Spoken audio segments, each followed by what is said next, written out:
Sports Source is brought to you by Franklin Motor Company. Visit them at franklinmotorstn.com to check out deals like the 2009 Cadillac Escalade Hybrid. Only 76,000 miles, fully loaded with leather, DVD, backup camera, OnStar communication, Bose stereo system, heating and cooling seats, you name it. These are hard to find. Franklin Motor Company, your ride is here. All right, folks, hello. Welcome to Sports Source. I'm Steve Peak, presented by Franklin Motor Company. Here we have Franklin assistant head coach Jack Terrio. I always want to say the Riot when we get to that. United States game yesterday defeated Azerbaijan. I've been talking trash to all my Azerbaijan friends about that game, a 2-0 victory. So as we talk about soccer, but we don't talk about high school soccer. We have 3 championship coaches here today: Franklin, BGA, and CPA here in attendance. And we're gonna have them all on the show, starting with Jack here. Talk about the overall feeling of going back to back. I mean, it's awesome. Everyone kind of expected us to do it, so it was a little nerve-wracking. And I still remember, like, the first thing people said to us after we won our first one was, "Two-peat," and we were like, you'd never want to say that as a coach, but it's a great feeling to do it again. So as you said, the pressure was definitely on your guys. I was definitely nervous.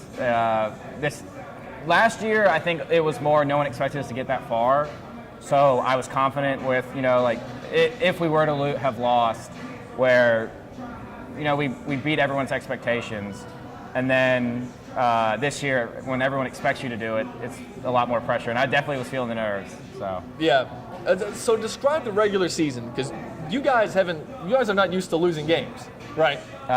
This is my second year there, and we've gone 2 years undefeated. So that's incredible.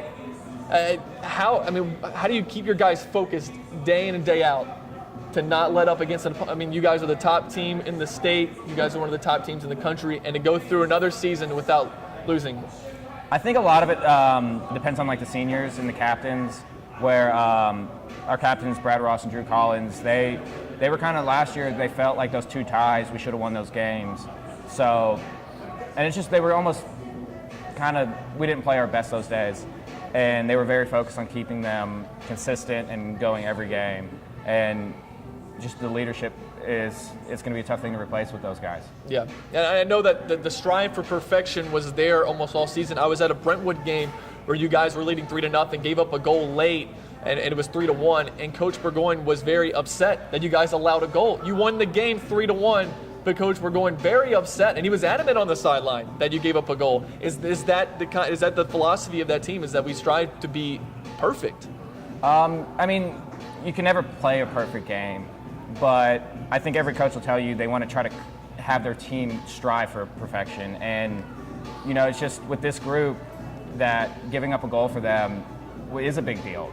I still remember how mad they were. We beat Summit 10-3, and the only thing they could talk about was those 3 goals we gave up. That's crazy. So it's definitely a unique group. You in a soccer game, you won by 7, and the players were upset. They weren't upset, but they were a little mad at themselves that they gave up 3 goals. That's insane. All right, well, I know last time you were here, we talked a little bit about districts. You all were heading into regionals at that time, so you all went through that, made it to sub-state. We're going to take a look real quick at some highlights from the Rossview game and what you guys were able to accomplish there. If you want to take over from here. Okay, just a ball played into Matt Brady, easy finish. We're feeling pretty good at that point. I don't know the exact time, but it was pretty early.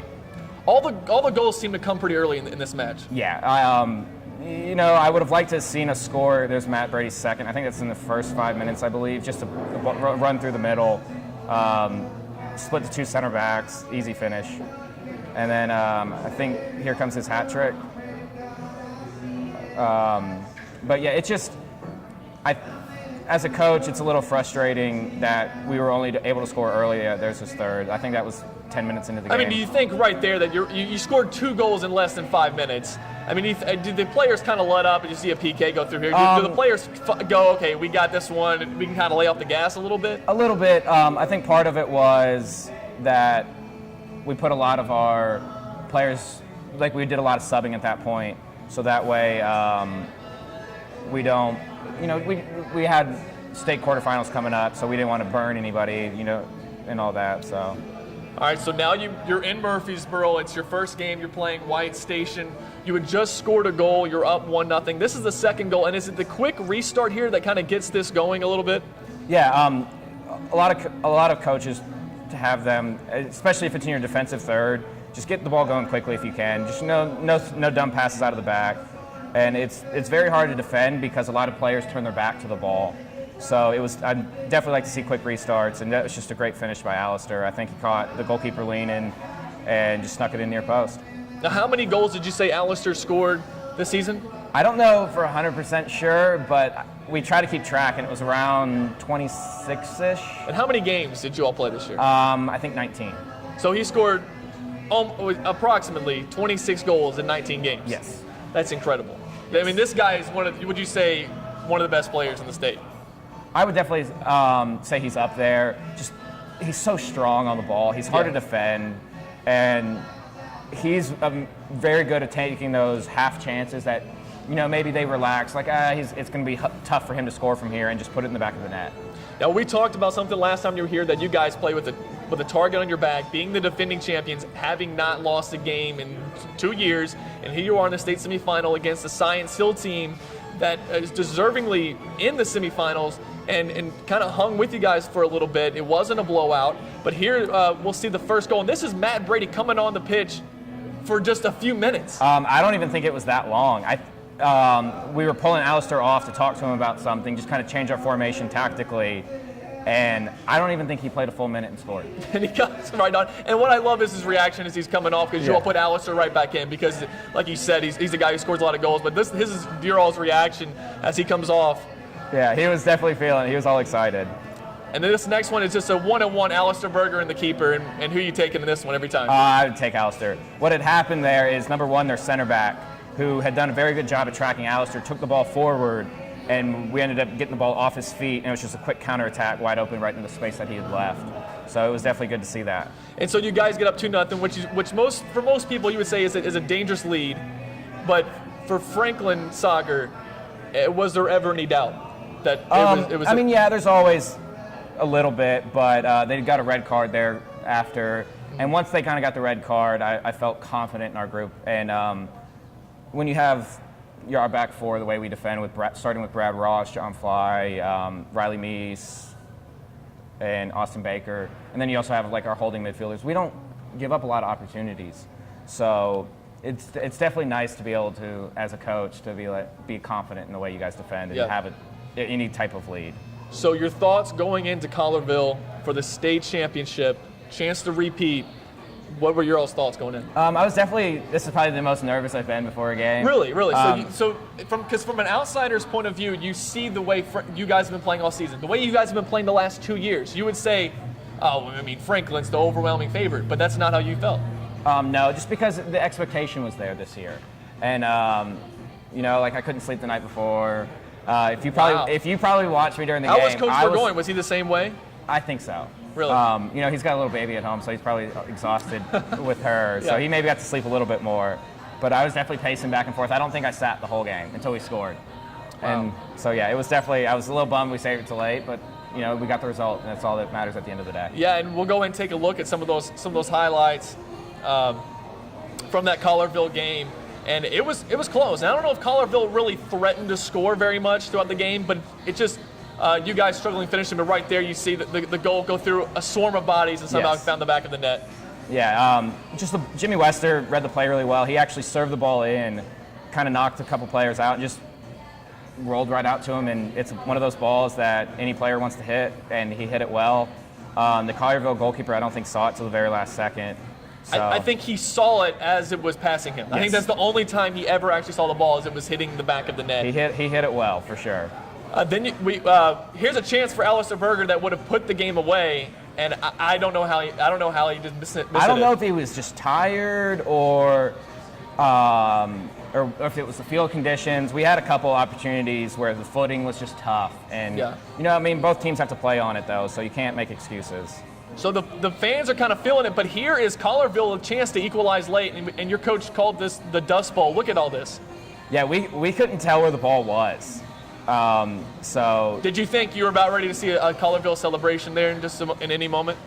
to be honest, I didn't know who had it or what until the ball came popping out. So it definitely heart stopped for a second, but we got fortunate. Because you don't want to go to extra time and take a chance of it possibly going to PKs, and then it's a toss-up, right? Yeah, especially with Colorville, they have a pretty good goalkeeper, so it's always tough to see stuff like that. But we were fortunate. Nothing, that one bounce either way made a difference there. And Right. we had a couple opportunities late where I would have liked to see a score, but. Yeah, but you got the result. Yes. You got the That's all you can championship. ask You for. guys are raising the trophy again this year. How awesome is that? It's a great feeling, and especially for our seniors, they've done so much to our program. Whereas a year ago, we won our first one ever in 110 years of the school that's been around. That's great. So there were you said there's more pressure this year Yes. to repeat, even though you guys hadn't won. yes. And so last year there was less pressure, even though you never won a state. So last year during the state championship game, you don't have this feeling like, oh, let's not blow this because we may never get back here again. No, because we knew we had a great group of juniors and seniors last year, and I felt confident we would be able to come back. And also, this year, it's just I don't think I wanted our seniors to go out the way they deserved with the win, and I think that's a good what point. made me more Yeah. nervous than anything. Yeah. And you want to send guys like Alistair Berger and your other seniors out on a good note, and that's understandable. Now, being nationally ranked, now the latest poll that we saw was second, is that correct? I believe so, yes. So second, third, somewhere around there, depending on what poll you're looking at. And those things aren't always accurate, but I mean, if anybody's watched all his games the last 2 years, there's no question you are deserving to be in the top 5, no matter what poll it is. How awesome is that to be a part of a nationally ranked team like you all Oh, are? I mean, it's great. I would love to be able to get to play the other team. Just, it's more of a curiosity standpoint to see where we match up against them. But if you were to see the boys work at training, and I almost wish we could have people come out and just watch. Yeah. And that's where I think they've earned their stripes. Is everybody from top to bottom has improved. They go in, they work hard, and it's a daily thing for them. It's not every training session's hit or miss. They come in, they put in a good training session, and they go home. And that's where I think they've earned what they've gotten, kind of. So a three-peat, because we know how good your junior varsity team is. We talked to you about that last time. Your guys didn't give up a goal all season, is that correct? Yeah, I mean, it's still we're still enjoying the one we won. No. That season's over. No, I'm just kidding. Yes, Yeah. of course, you're still enjoying the fact that you just won it. You just repeated.